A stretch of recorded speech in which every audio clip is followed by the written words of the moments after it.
Hello students. In the last lecture we have discussed about components or structure of the DBMS. Today we will discuss various functions of DBMS, that is DBMS and its various functionalities. DBMS Database Management System, नाम से पता चल रहा है हमें Database Management System is a management system for the database. अब management में क्या क्या आता है, उसकी क्रिएशन से लेकर maintenance of database, everything is included in the management of the database. तो ये जो फंक्शनैलिटी है वो कौन परफॉर्म करता है? DBMS is responsible for that. जैसा कि हमने पहले भी पढ़ा कि DBMS क्या है, हमारे जो एंड यूज़र्स हैं और हमारा जो डाटाबेस है उसके बीच में एक मीडियम की तरह काम कर रहा है, इंटरमीडिएट की तरह काम कर रहा है. उसे एब्स्ट्रैक्ट व्यू प्रोवाइड करने के लिए हमारा जो DBMS है वो रिस्पॉन्सिबल है. तो जो DBMS है वो हमारे डेटाबेस को क्रिएट और मेंटेन क्यों कर रहा है? For the purpose of providing convenient environment to the users. और कन्वीनियंट एनवायरनमेंट किस लिए प्रोवाइड करना है? For the users of database. और इसके साथ साथ एफिशिएंटली उसे एक्सेस भी कर सके हमारे डाटा यूज़र्स. इन सारी चीज़ों के लिए इंश्योर करना किसका काम है? DBMS का काम है. हमने कंपोनेंट्स में दो मेजर जो कंपोनेंट्स देखे, एक था क्वेरी प्रोसेसर, दूसरा था स्टोरेज मैनेजर. तो जो हमारा DBMS है वो हमारे यूज़र्स को एक कन्वीनियंट यूजेस एनवायरनमेंट प्रोवाइड करता है डाटाबेस के लिए, जिसके लिए क्या है, उसे वेरियस फंक्शनैलिटीज़ हैं जो परफॉर्म करनी पड़ती हैं. तो क्या क्या फंक्शनैलिटीज़ हैं जिसके बेसिस पे हम कहते हैं कि हमारा जो यूज़र है वो इजीली इंटरेक्ट कर सकता है हमारे डाटाबेस के साथ, ज़्यादा डिटेल्स को ना देखते हुए उसे जो चीज़ चाहिए वो एक्सट्रैक्ट कर सकता है डाटाबेस से. तो ये सारी चीज़ें कैसे पॉसिबल हो पा रही हैं? With the help of DBMS. तो क्या वो फंक्शनैलिटीज़ हैं जो DBMS प्रोवाइड करता है, इनके बारे में हमने पढ़ना है. फर्स्ट फंक्शनैलिटी क्या है? Data dictionary management. हमने दो चीज़ों की बात की थी, एक थी डाटाबेस, दूसरी डाटा डिक्शनरी. जो यूज़र्स का डाटा है जो हमारे मिनी वर्ड को रिप्रेजेंट कर रहा है वो सारा का सारा डाटा डाटाबेस में स्टोर्ड है, वेयर एज उस डाटा के बारे में जो स्ट्रक्चरल इंफॉर्मेशन है, उसके क्या कंस्ट्रेंट्स उसके ऊपर अप्लाई किए हैं, क्या डाटा एलिमेंट्स के रिलेशनशिप हैं, ये सारी की सारी इन्फॉर्मेशन एक अदर रिपॉजिटरी में मेंटेन्ड होती है जिसे हम कहते हैं डाटा डिक्शनरी या डाटाबेस कैटलॉग. ठीक है, डाटा डिक्शनरी के बारे में हमने डिटेल में पढ़ा पहले वाले लेक्चर्स में. अब डाटा डिक्शनरी को मैनेज करना रिस्पॉन्सिबिलिटी किसकी है, फंक्शनैलिटी किसकी है? DBMS की. अब डाटा डिक्शनरी मैनेजमेंट में क्या क्या आ जाता है? शुरुआत में जो हमने DDL कंपाइलर के थ्रू जो हमारी डाटा डेफिनेशंस बनी, जो हमने डाटा स्टोर करना है उसके लिए उसके करस्पॉन्डिंग जो स्ट्रक्चर इन्फॉर्मेशन बनी वो हमने डाटा डिक्शनरी में स्टोर कर दी एट द फर्स्ट एंड. फिर आफ्टर क्रिएशन अगर फ्यूचर में कुछ चेंजेस होते हैं हमारे डाटाबेस के स्ट्रक्चर में, तो वो स्ट्रक्चरल चेंजेस भी हमारे डाटा डिक्शनरी में मेंटेन्ड होंगे. तो ये सारी के सारी जो मैनेजमेंट है वो क्या कहलाती है? Data dictionary management. और डाटाबेस मैनेजमेंट सिस्टम क्या है, इसके लिए रिस्पॉन्सिबल होता है. ठीक है. Second, data storage management. अब हमने डाटाबेस में डाटा को स्टोर करवाया हमारे यूज़र्स की नीड के अकॉर्डिंग. तो डाटा स्टोरेज मैनेजमेंट भी मोस्ट इम्पॉर्टेंट रिस्पॉन्सिबिलिटी है हमारे DBMS की. अब हमने क्या करना है, जो हमारे यूज़र्स हैं वो डाटा को किस तरह से एंटर कर रहे हैं या रिट्रीव कर रहे हैं वो चीज़ अलग है. हमारा जो डाटा फिज़िकली हमारे डाटा स्टोरेज डिवाइसेस पे स्टोर्ड है वो चीज़ अलग है. तो डाटा एब्स्ट्रैक्शन बेसिकली यही चीज़ है कि फ़िज़िकली हमारा डाटा किस तरह से स्टोर्ड है, ये सारी चीज़ें हम हमारे जो अल्टीमेट यूज़र्स हैं उनसे छुपा कर रखते हैं कि उन यूज़र्स को इन डिटेल्स के बारे में कोई लेना देना नहीं होना चाहिए. वो क्या कर सके, कन्वीनियंटली जो उन्हें चाहिए वो क्या है, एक्सट्रैक्ट कर सके. तो हमारे जो डाटा स्ट्रक्चर्स हैं उन डाटा स्ट्रक्चर्स को फॉर्मुलेट करना, उनमें डाटा को एक्चुअली स्टोर करवाना, ये सारी की सारी फंक्शनैलिटीज़ हमारा DBMS परफॉर्म करता है। नॉट ओनली स्टोरेज, हमारा जो डाटा है आफ्टर स्टोरेज एक्सेस भी किया जाएगा corresponding to the request of the users. तो वो किस तरह से हमारे यूज़र्स को फास्टली डाटा एक्सेस हो सके, इस चीज़ को इंश्योर करना भी हमारे DBMS की रिस्पॉन्सिबिलिटी है। ठीक है, तो इसे हम कहते हैं परफॉर्मेंस ट्यूनिंग। तो परफॉर्मेंस ट्यूनिंग किसकी हेल्प से हो रही है? हम अलग अलग जो एक्सेस मेथड्स हैं, एफिशिएंट एक्सेस मेथड्स हैं जो प्रोवाइड करें ताकि हमारे जो यूज़र्स को जो डाटा है वो क्या है, फास्टर स्पीड पे मिले। जैसे हमने कहा कि हम डिफरेंट टाइप की इंडेक्सिंग स्कीम्स की बात करते हैं कि हमने प्राइमरी इंडेक्सिंग कर ली, सेकेंडरी इंडेक्सिंग कर ली, क्लस्टर्ड इंडेक्सिंग कर ली। तो डिफरेंट नीड्स के अकॉर्डिंग क्या कर रहे हैं, हम इंडेक्सिंग कर रहे हैं, और ताकि हमारे जो यूज़र्स हैं, हमारे जो एंड यूज़र्स हैं, उन्हें अल्टीमेटली जो कन्वीनियंटली और फास्टली डाटा है जो अचीव हो सके। ठीक है, थर्ड जो फंक्शन है वो क्या है, डाटा ट्रांसफॉर्मेशन एंड प्रेजेंटेशन।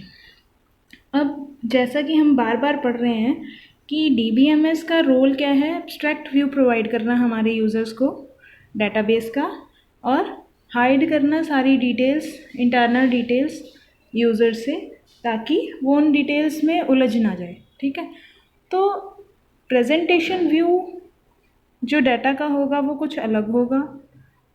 ऐसा भी हो सकता है जो फिज़िकल स्टोरेज का जो व्यू है वो अलग हो सकता है। ठीक है, तो जो डाटा प्रेजेंटेशन का फॉर्मेट है वो अगर अलग है, तो डाटा को प्रॉपर फॉर्मेट में स्टोर करवाना वो कैसे होगा, bye transforming the data into particular data structure.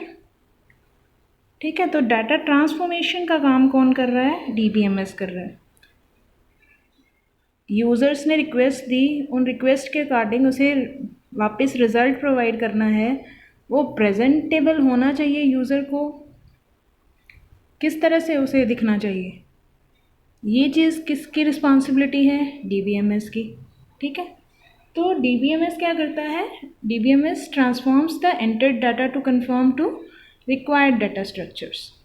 Like मैंने कहा कि एक कंट्री है US, जो डेट फॉर्मेट लिखते हैं, firstly then /DD then /YYYY। ठीक है, यूज़र इस फॉर्म में एंटर करता है। एक कंट्री है कनाडा, वो लिखते हैं firstly month name then date YYYY। अब दोनों कंट्रीज़ का जो डेट प्रेजेंटेशन फॉर्मेट है वो अलग अलग है।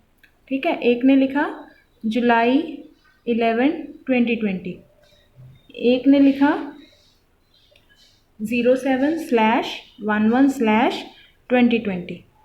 बट एक्चुअली ये जो डेट है वो फिज़िकली कैसे स्टोर होगी, उसका करस्पॉन्डिंग डाटा स्ट्रक्चर क्या है, उस डाटा स्ट्रक्चर के अकॉर्डिंग उस डेट को स्टोर करवाना किसकी रिस्पॉन्सिबिलिटी है, DBMS की। और ये कैसे परफॉर्म होगी, बाय ट्रांसफॉर्मेशन। ठीक है, तो data transformation and presentation most important responsibility है DBMS की। नेक्स्ट है सिक्योरिटी मैनेजमेंट। अब security management most important functionality, security of the data. जो हमारा जो मेजर रिसोर्स है DBMS एनवायरनमेंट में वो क्या है, डाटा है। अल्टीमेटली हमने सारा का सारा काम, हमारा जो सारा का सारा काम किसके अराउंड घूम रहा है, डाटा के।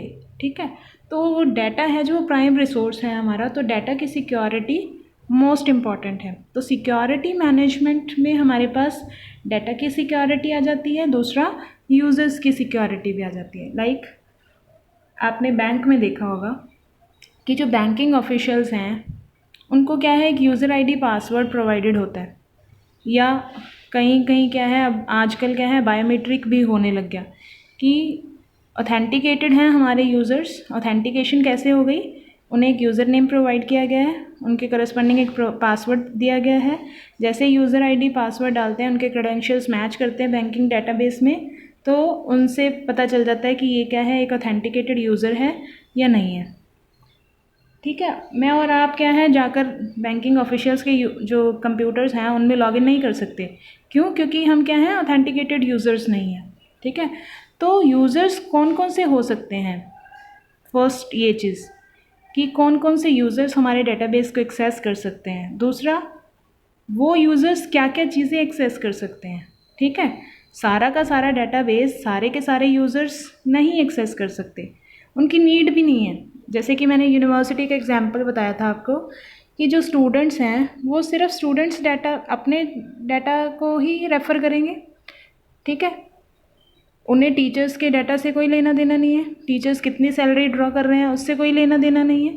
ठीक है, हाँ, टीचर्स कौन कौन से उन्हें इंस्ट्रक्ट कर रहे हैं वो चीज़ होनी चाहिए। ठीक है, ये एक अलग व्यू है। वो अपने मार्क्स की इंफॉर्मेशन देख सकते हैं, मगर मार्क्स की इंफॉर्मेशन को चेंज नहीं कर सकते, तो वो अपने मार्क्स इंफॉर्मेशन देख सकते हैं।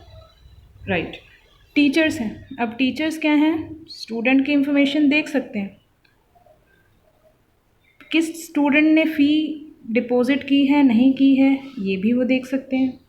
ठीक है, बट स्टूडेंट ये नहीं देख सकते कि कौन सा टीचर कितना सैलरी ड्रॉ कर रहा है, ये उनके नन ऑफ द बिजनेस। ठीक है, तो पहले हमने बात की कौन कौन से यूज़र्स हो सकते हैं। दूसरा, वो यूज़र्स क्या क्या एक्शंस परफॉर्म कर सकते हैं, किन किन चीज़ों के लिए वो ऑथराइज्ड हैं। दूसरी चीज़ क्या है, ऑथराइजेशन। ठीक है, हम कहते हैं कि वो क्या है, सिर्फ व्यू कर सकता है, डिलीट नहीं कर सकता रिकॉर्ड्स को, इंसर्ट नहीं कर सकता, मॉडिफाई नहीं कर सकता। ठीक है, वो सिर्फ व्यू कर सकता है। इसी तरह से जो टीचर्स हैं वो स्टूडेंट के रिकॉर्ड्स में मार्क्स इंफॉर्मेशन क्या है वो अपडेट कर सकते हैं। ठीक है, वो स्टूडेंट की इंफॉर्मेशन को व्यू भी कर सकते हैं। तो ये क्या है, अलग अलग क्या है, ऑथराइजेशन हमने दे दी, अलग अलग प्रिविलेजेस हैं जो प्रोवाइड कर दी कि कौन से यूज़र्स क्या हैं, किन किन एक्शंस को परफॉर्म करने के लिए ऑथराइज्ड हैं। ठीक है, तो ये सारे के सारे फंक्शनैलिटी कौन परफॉर्म कर रहा है, DBMS परफॉर्म कर रहा है। और किस लिए कर रहा है, ताकि यूज़र सिक्योरिटी और डाटा प्राइवेसी की जो हमारी मेजर ज़रूरत है वो पूरी हो सके। और ये फंक्शनैलिटी किसके अंडर आती है, हमारी सिक्योरिटी मैनेजमेंट के अंडर आती है। ठीक है, ये हमारा डेटाबेस मैनेजमेंट सिस्टम का डायग्राम है। हमारे पास क्या है, डाटा डिक्शनरी मेंटेन्ड है जिसमें हमारा मेटा डाटा मेंटेन्ड है। हमारे पास डेटाबेस है जहाँ पर हमारा यूज़र का डाटा है in the form of tables, अगर हम RDBMS की बात कर रहे हैं। ठीक है, या फिर जिस तरह का हम DBMS यूज़ कर रहे हैं उसी के अकॉर्डिंग हमारा जो डाटा है वो स्टोर्ड होगा। तो डाटा डिक्शनरी मैनेज करना, डाटा स्टोरेज मैनेज करना, डाटा की प्रॉपर ट्रांसफॉर्मेशंस करना, प्रॉपर उसकी प्रेजेंटेशन करना यूज़र्स को, और सिक्योरिटी मैनेजमेंट करना मोस्ट इम्पॉर्टेंट फंक्शनैलिटीज़ हैं DBMS की। कुछ और फंक्शनैलिटीज़ हैं जिसे हम नेक्स्ट लेक्चर में डिस्कस करेंगे। Thank you very much.